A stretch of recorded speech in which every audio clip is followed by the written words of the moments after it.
All right, here we go. Level 2 of Mysteries of the Sith. All right, flying toward a paper mache turd.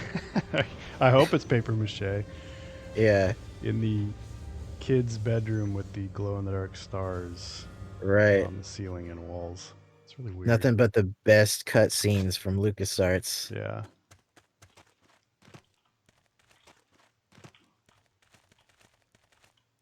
So yeah, there was never a Mysteries of the Sith strategy guide, actually. Believe it or not, but I can't believe it. I can't believe yeah, that there wouldn't be one for this game. yeah, you'd think it would. Like for the TIE Fighter ones, they compiled the expansions and did like the collector CD strategy guide had all three. But on top of that, there was no X-Wing versus TIE Fighter strategy guide, which was strange because it had a listing on the German Amazon site as having come out in 1998. But no, I poked around online, asked some people in forums. It was planned but never came out.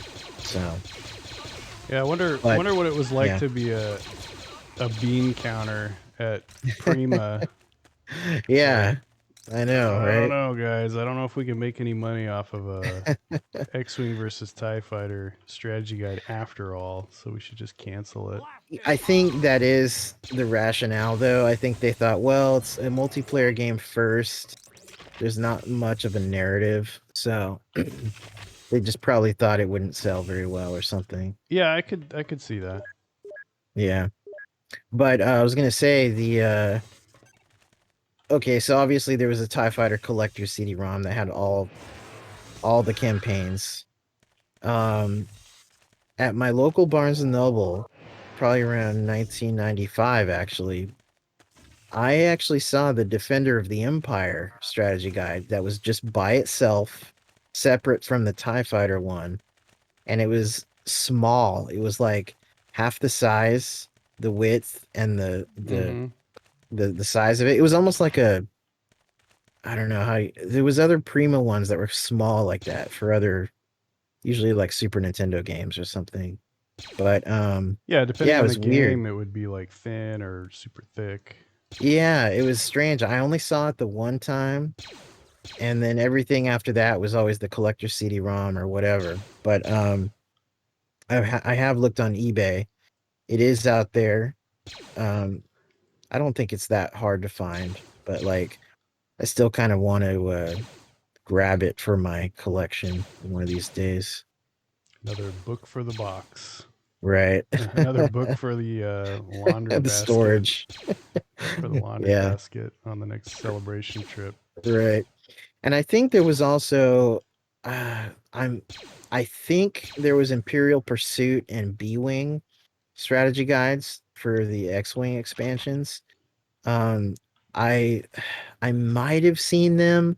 Like this is going back to like when I first got hardcore into Star Wars. So it's like I'm trying to remember, those obscure early days. But speaking of Imperial Pursuit and B-Wing, I remember going into Best Buy uh around 90. This would be like late 94 into 95. I remember seeing those when Yeah. they were brand new, sealed and everything.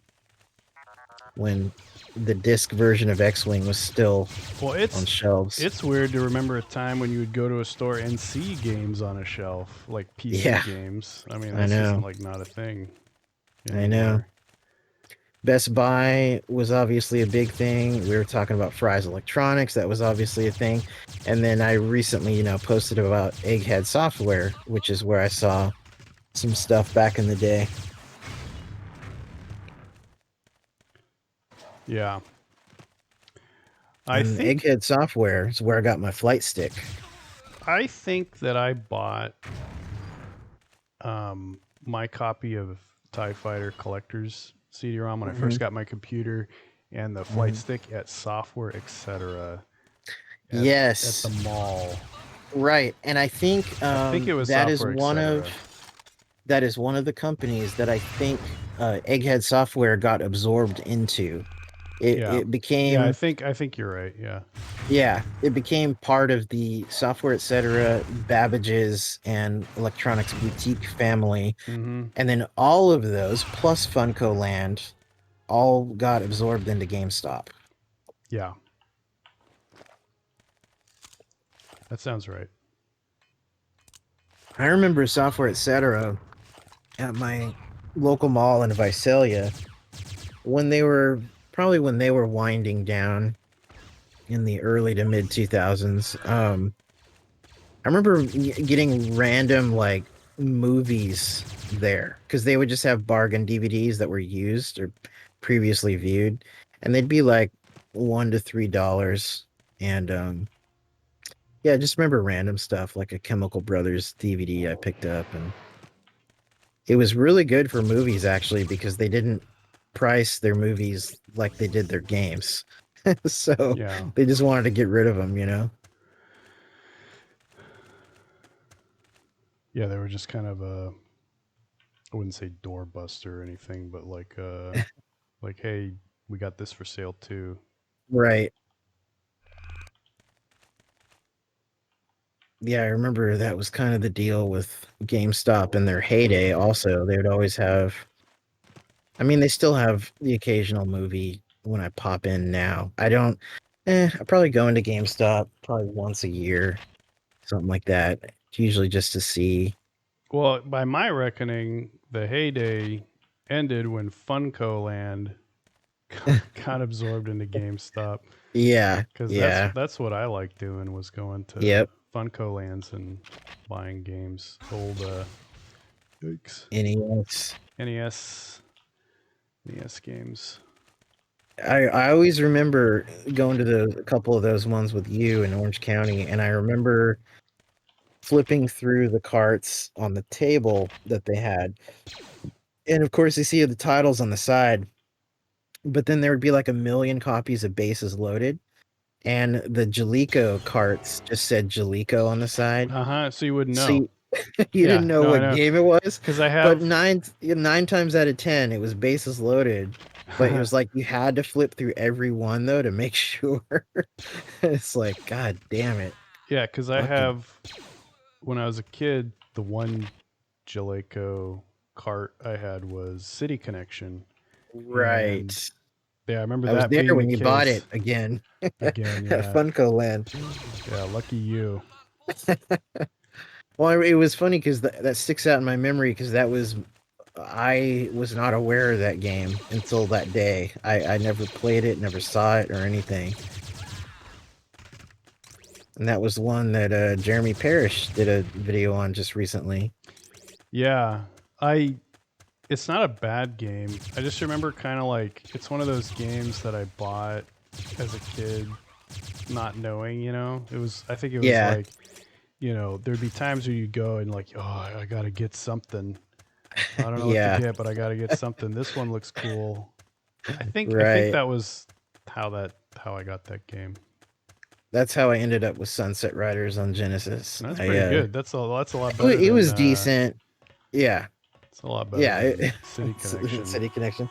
It was well. What happened was it was my 13th birthday, and my dad took me to Toys R Us to ostensibly thinking it was out. I was gonna get Shinobi 3, Mm. and I had thought it was out because Oh I saw boy, a were you preview. wrong. Yeah, I saw a preview for it though in GamePro, and I thought it said like spring '93, and I think that was correct in the preview, but it got pushed back, like I think just a few months or something. And yeah, didn't get Shinobi 3. I got Sunset Riders because I love the arcade game, Mm-hmm. and it actually was a pretty good port. But the thing is, with a lot of arcade ports, it's like chewing gum. You play it for like a week or something, and it's like, okay, I'm done. Yeah, there's not a lot it's of depth.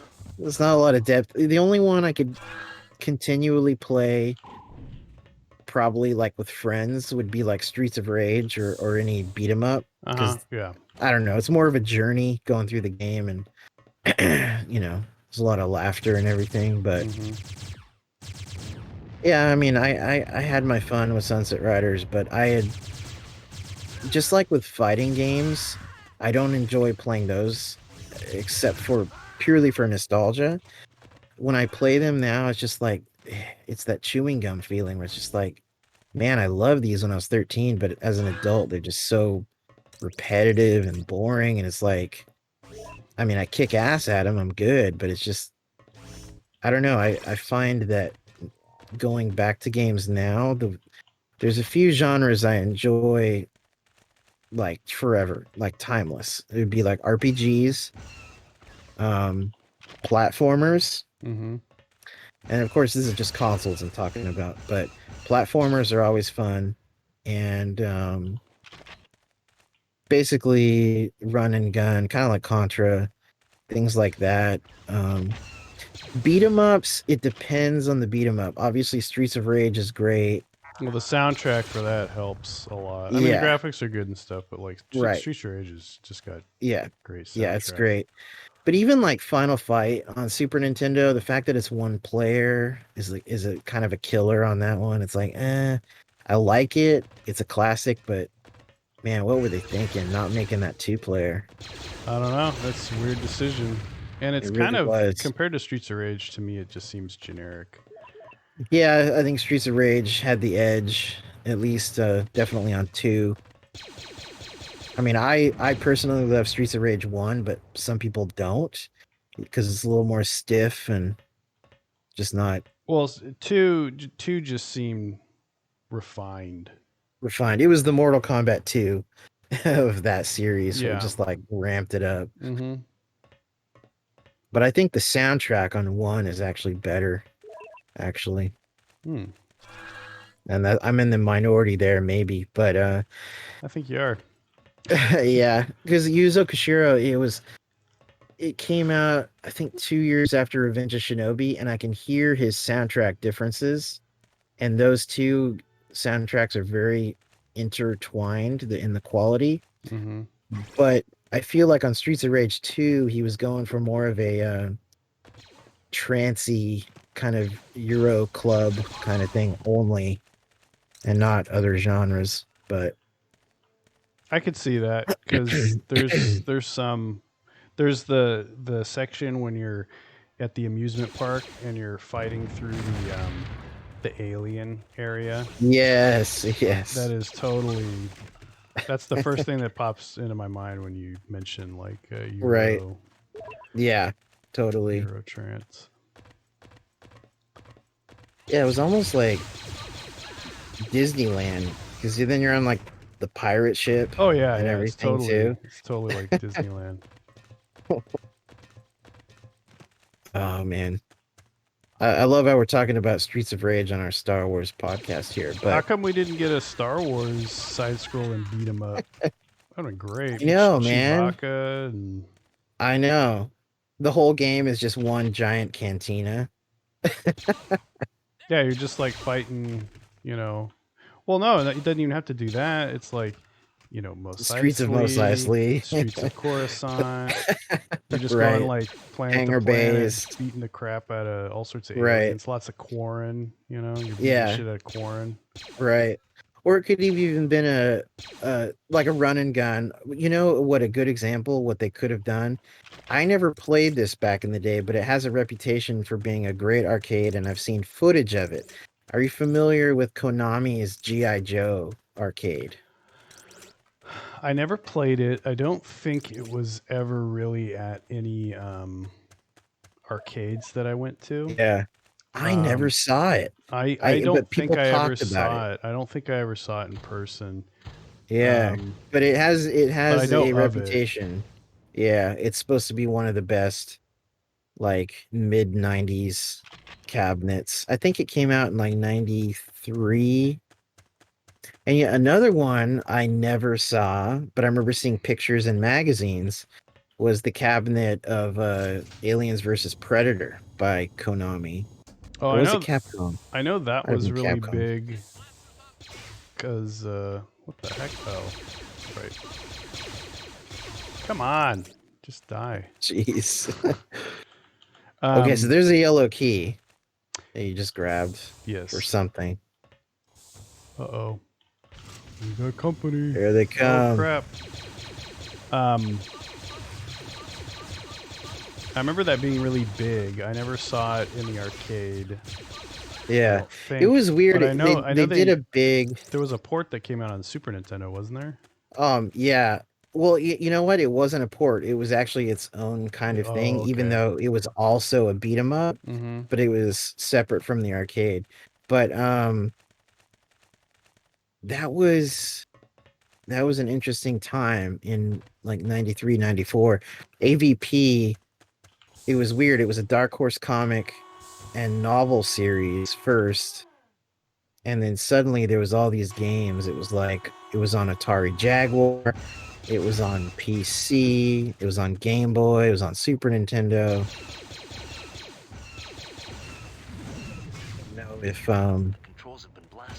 Genesis ever got um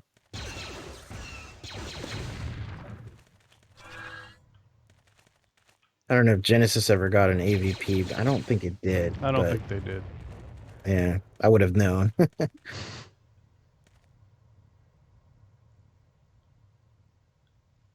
How is that thing going up? What the heck? Well, It's like a cargo container on it, like someone put it on there or something. well, yeah, it's been on there, but it like gets when you destroy the when you have the turret destroy itself with the fuel Oh, tanks over okay. there, it activates this thing. Okay. Wow, no quick save? Oh, I did. You just didn't notice. I did Okay. it a little bit earlier, right when I got to this section. I'm trying to go for that secret. I too like to live dangerously. Got a bad feeling about this. Who looks for number two? That's the best. That that whole scene in the bathroom is probably the funniest Yeah. Yeah, part in that it whole absolutely is. trilogy, bar none. Seeing that in the theater with my mom and my sister, I don't think I've ever laughed harder in the theater Mm-hmm. than that particular time. Yeah. And holy crap! Actually, that whole movie, the first Austin Powers. I mean, they all three are pretty funny. I Oh think yeah.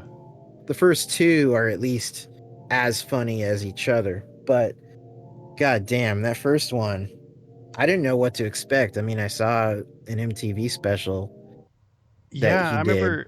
I remember seeing it cuz hardly anybody saw it in the theater. See? See? Quick save. Quick save. Yeah. Yeah, it was funny. So like I kind of knew the movie was this James Bond parody, but I didn't know. It was almost like my mom was in town. It was just like, okay, we're gonna go see a movie. Oh, let's go see that. All right.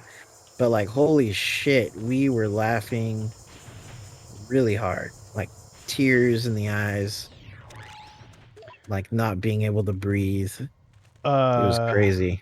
yeah, I remember dragging my grandfather to see it cuz we would get together like once a month or so and like go see Yeah. a movie and stuff. I dragged him to see that. Part of part of how funny it was to me at the time was just the fact that I dragged my grandfather to see Austin Powers. How how stupid the humor was. Right, right. But yeah, that movie's great. Oh jeez. He overcompensated. I psyched myself out. Just back up off the platform. It's the thing though, the controls are so twitchy when you're on a small area. Yeah, it's definitely got its own thing going on. Versus other FPSs, it doesn't Yeah. feel quite right compared to like No, I know. Doom or Quake. Yeah, I totally agree. It's just ever so floaty. I Yep. think it's the momentum, right? There's like momentum that has to build up Right. when you're running.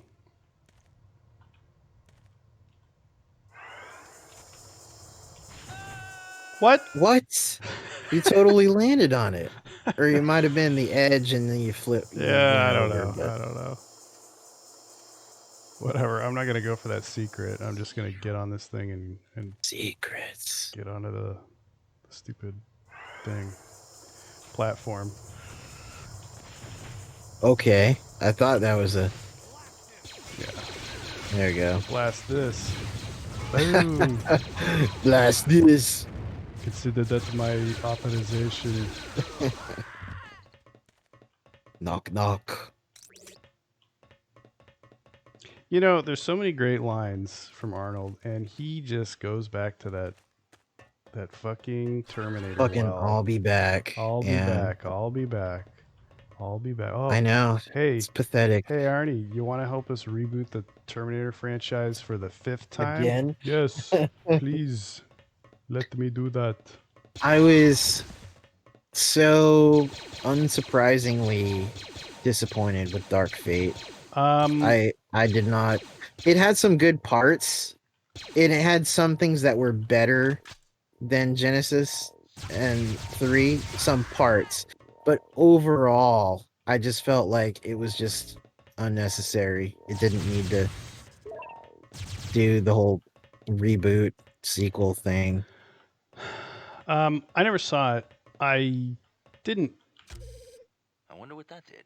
Me It's too. worth a viewing. I gotta Yeah, say, I'll probably but see it. It's not like I'm gonna refuse or anything, but I knew that I wasn't gonna rush to see it when I yeah, heard about and yeah, then saw the leak of the opening scene. right, Yeah, right. and just the title kind of. Yeah, there's nothing that like stands out Well, as unique about it. no, no, no. The title is a complete contradiction to the message in uh, Terminator 2. Terminator 2, no fate but what There we is make. no fate but what you make. So it's like, okay, like I There's mean, only dark fate. yeah, I mean, it's like, oh, no matter what we do, it's gonna happen. Right. But it's oh, there we go. Terminator 3 definitely kind of went down that path too, where you can't change This is a restricted area. the future. Yeah. Well, Looks like I've got company. for in general, Hollywood has this problem, which so Genesis, I liked it well enough. I thought it was okay. It wasn't. Yeah, I It did didn't like too. blow me away, but it like wasn't terrible. My biggest Yeah, complaint was just the casting of yeah, Jai Courtney as yeah, yeah. Reese. I felt like that was miscast. I didn't care for the John Connor guy either, but he was okay. You know. Yeah, that's like whatever. That didn't bug me as much because it's like, well, what are you gonna Quick do? You're save. gonna quick save, quick save. um, it could be worse. They could have got the. Hey, see, I saved you.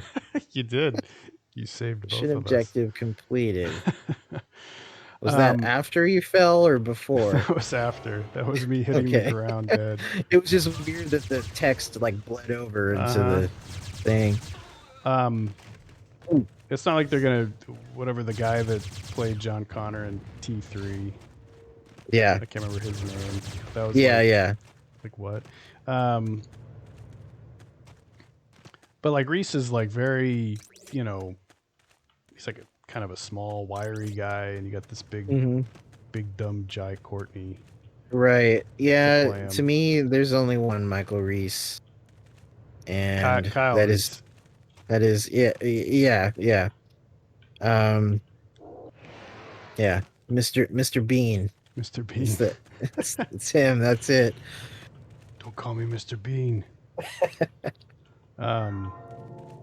Oh, what's? Oh no, I gotta. Whoops. Oh. Well, there you go. Oh, there was something else I wanted to check out. I didn't realize Oh, that in the okay. level. But there you go. Woo. Oh. Anyway, the problem Hollywood has is if you're gonna reboot something, like do it and then commit to it. Yeah. Because you did Salvation, you aborted that. You did Genesis, and I thought that was okay. Wasn't great, but if you wanted Right, to and that was reboot it, setting up a whole trilogy. yeah, that was setting up a trilogy. It was kind of making it interesting again and kind of like updating the mythology around the AI and how Skynet gets created and all that stuff. Right. But you aborted that one too. And then you got Dark Fate. I don't know the status of that as far as if that was supposed to like reboot the series again or if it was supposed to be a cap. But That's a good question. I think it was supposed to be a cap. I think. Okay. Yeah, I don't know. But yeah, I just when I found out about what the beginning would be or what the opening would be and when I saw the thing, I was just like, that kind of sucks. Yes. You did Eddie Furlong dirty. You did John Connor dirty. Like Yeah. yeah, he had to die, you know? Yeah. That's kind of Yeah. I don't know. And then the title, yeah, like I said, it really Right. rubbed me the wrong way. But anyway, that's level 2 of Level 2 of this is the clue we need. Dark Forces 2, Jedi Knight.